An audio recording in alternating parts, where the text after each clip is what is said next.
A young man kills three people while attempting to flee from the police and only gets 10 years?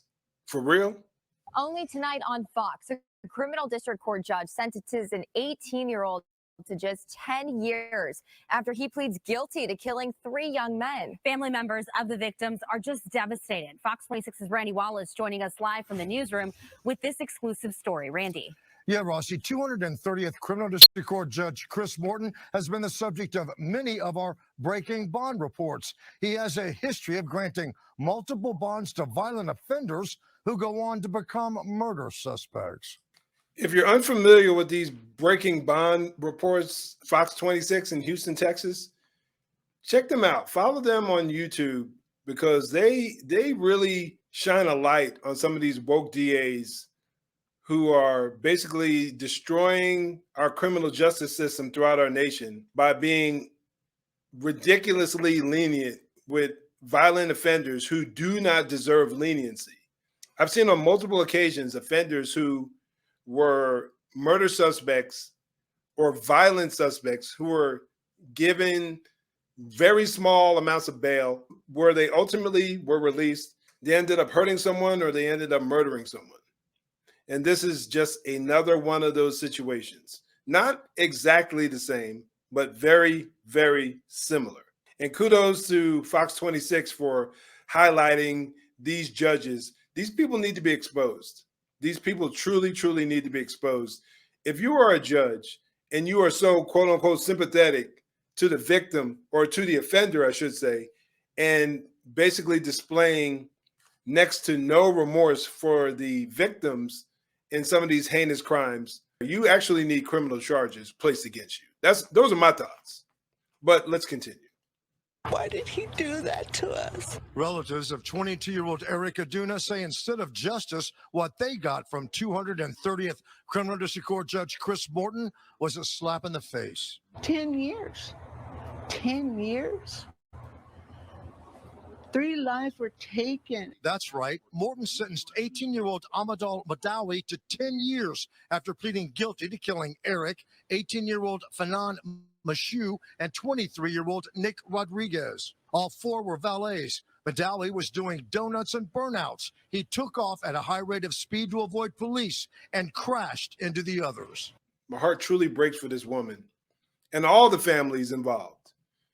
3 young lives snuffed out because of one idiot acting, trying to get away from the police. Now, am I saying he deserves life in prison? Now, there's an argument to be made for that, no doubt about it, because of the heinous nature, the severity of the crime that was committed. 3 lives gone, 3 young people. Their lives, they'll never get their lives back, and 3 families, I'm assuming, whose lives will never be the same. 4, if you include the suspect. Let's talk about the victims. 3 lives, 3 families whose lives will never be the same. And to think that a judge would have the gall to say, okay, you get 10 years, basically 3 years per life is what he's getting. And that's not even the worst part of all this.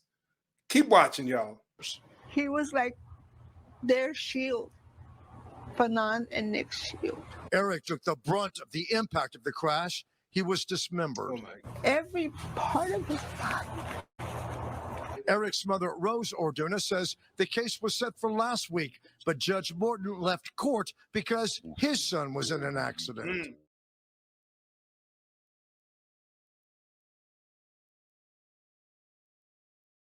You would think that it would have made a difference. It didn't make a difference. His son is okay. Ours were taken. Actually, that day that he was taken from us was the last day that I saw him. Deborah Argueta, Eric's aunt and godmother, says Judge Morton cried during her victim impact statement. I really thought he was at least going to get 50 or 30, not 10. It's just a slap in my family's face. I think it's ridiculous. It's not fair for us. It's not fair for the family. It's like he got away with murder again. 10 years isn't nothing. Eric's aunt Stephanie Guerrero says Morton felt Madawi deserves a second chance. He's young. He has another chance of life. You know, he's going to give him 10 years. You know, what about my nephew? What about Fanon? What about Nick? What about them? They don't have no more chance. The DA's office recommended a 35-year sentence. Madawi could be released from prison in just 5 years. Reporting live from the newsroom, Randy Wallace, Fox 26 News. Did you hear that? He could be released potentially, I'm assuming work time, credit for time served, good time, in 5 years. 3 lives snuffed out, 5 years, and he could be walking the streets. Disgusting. Folks, we need to be more active and know who is being put into positions of power across our nation, because this is only getting worse. This is only getting worse. So I just wanted to shine a little bit of light on this issue here. What are your thoughts on this? How much time do you think he should have gotten? Again, I think there's an argument to be made for life. Even the 35-year sentence that the DA was hoping he would get would make more sense than the nonsense that he ultimately ended up getting. Comment down below. I'd love to know what your thoughts are.